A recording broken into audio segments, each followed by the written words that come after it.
Hey guys, welcome back to the channel.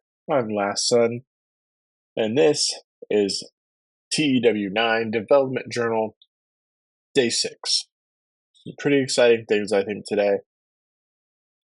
Kind of been pretty exciting the whole entire time so far, and I hope you guys have been enjoying me covering this every day. If you do, leave a like, subscribe to the channel. Try to leave a comment down here below to see what your guys' favorite feature so far has been. So let's go ahead and get into Day 6 here.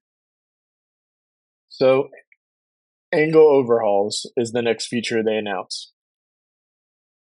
The old angle system was fine, but it was really starting to show its age, they think, and the entire angle system has been rewritten. So the pre-written angles have been removed. They think they were just too limiting and kind of hard to use. So in their place, each angle is created at the time of booking, with the process being streamlined to be trying to be user-friendly. So the first big change is it says each angle can consist of anywhere from 1 to 5 parts. So each part will have the following settings: name, length, location. So you can have it like in the ring, it can be backstage, outside broadcast, type, angle, interview, or video. Status, is it live or pre-taped, and a content type from a range of options that includes things like hype, serious, comedy, storyline development, or a surprise. So obviously some of these have inherent limitations. So a video is always going to be pre-taped, for example. So within each part, you assign workers, give them specific roles from a large range of options, including cutting promos, fighting, attacking, victim, segment host, selling an injury. The role you assign them allows the game to understand what they're supposed to be doing, how they're going to be rated, what they're going to be doing, and the workers should realize what they're doing. So unlike the old system where you can only use a small number of workers, now there's no limit. That's awesome. So you can have people come in, leave, change the roles. Really awesome. Road agent notes you can apply, kind of like 2020. There's some new ones debuting. You can have the option to let the game create output text based on what you've booked, or you can write your own. So this is going to be really awesome and useful for people who make the diaries or YouTube videos and they want that custom text. So if you write the custom text, this will replace any generated content and what you'll see when the angle runs. So it says the booking system is super flexible, so you can move parts around, copy, delete, copy workers from one part with just single clicks. And additionally, there's a quick add mode that allows you to quickly make basic angles that all companies tend to use, like brawls and hype videos. That'll save hopefully a lot of time. So they think now this is going to give the user a ton of flexibility to be creative and avoids the kind of like the rigid system we had before. So now by separating the amount into parts, you can now flow angles much better, and you don't need to resort to booking multiple different segments to achieve real-world effects. So that's really awesome. You can have now someone start a promo in part 1, have him get attacked in part 2, have respective partners hit the ring to kick off a brawl in part 3, have an authority figure appear on the big screen and make an impromptu tag match in part 4, and there's even more you can do with part 5 if you want to. That's in the game now. As the game can understand now what you're trying to achieve from the parts details and the roles you've assigned, it then can figure out the appropriate ratings, giving you a very intuitive system that can be used to simulate basically anything we can think of. This is kind of awesome. I'm really excited for that. Next part we have external editing. To aid database makers, they're going to have a new external editing system. It's going to affect almost all of the sections of the editor. The way it works is you take your current data, create a database file which is not password protected, where all the various columns have easily identifiable names, rather than sometimes the non-intuitive one used internally by the game. So instead of like they're saying, you would just look for the code for 6 foot tall instead of 37, This is going to be feet and inches. There's no ID numbers to remember or keep track of. Instead, it works by name matching. So if you're working on a new relationship between two people, you just type in their names rather than going and finding out what their ID is. This can hopefully, I think, then make things much easier. Because you just take this, you can put it in your favorite database editing software like Microsoft Access, they're saying. Once you've made the changes you want, you just import the data back into the game. TEW will automatically run all the necessary error checking and make sure you're not introducing any problems or incorrect settings. That's pretty cool. The game comes with a separate document, a master list of sorts, that will list all the different options for each piece of data.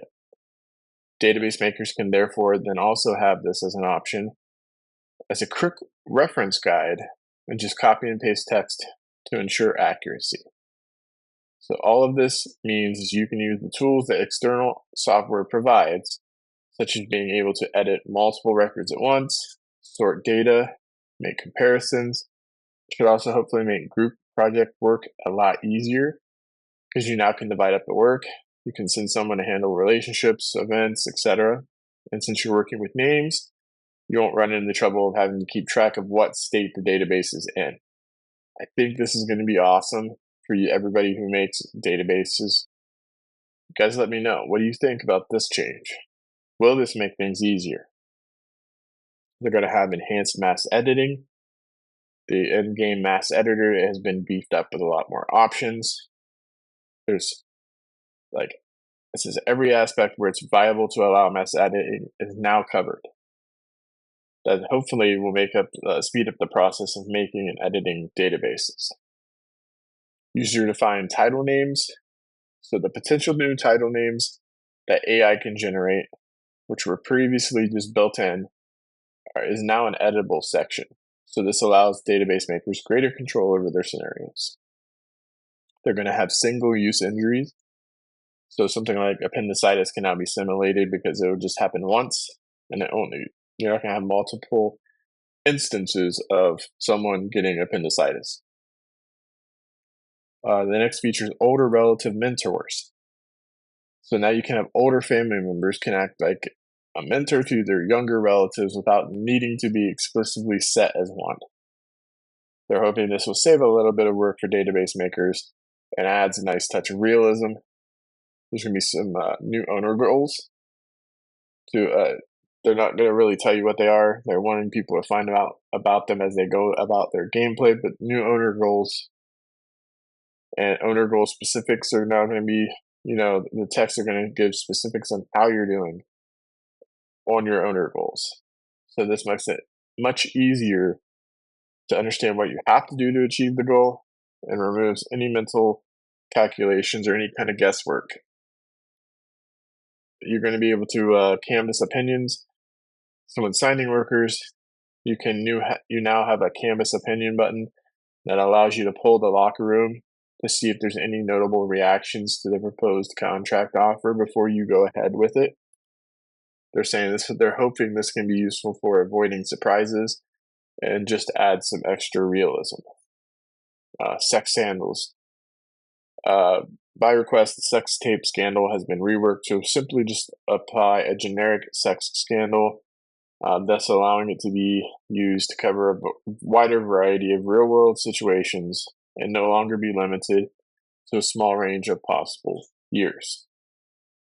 And now there's going to be an automated merchandise cut. So when you edit your contracts, an automatic value can be given to the merchandise cut section. This means the game will calculate an appropriate value at the start of the game, saving the database maker from having to figure out the best setting to use. So that sounds awesome. A lot of good changes today. Today's was kind of more about database making, so that's pretty cool. I'm excited about this game, guys. So please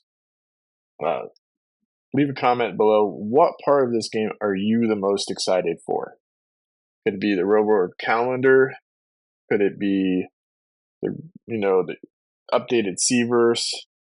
Could it be the options between the new AI generated renders versus the old renders, you can make that choice. Is it the new database making? Maybe that's your thing and you love the database making. Let me know in the comments below. This has been day 6, guys. I'm Last Son. I hope you guys have a wonderful day. We'll also upload King of Puro today. Might be a little bit later, might not be back to back like one after the other here, this video versus the King of Puro video. So hopefully you guys give that a watch, and I'll see you guys back tomorrow for our next day of the Dev Journal. I'm Last Son. Talk to you later.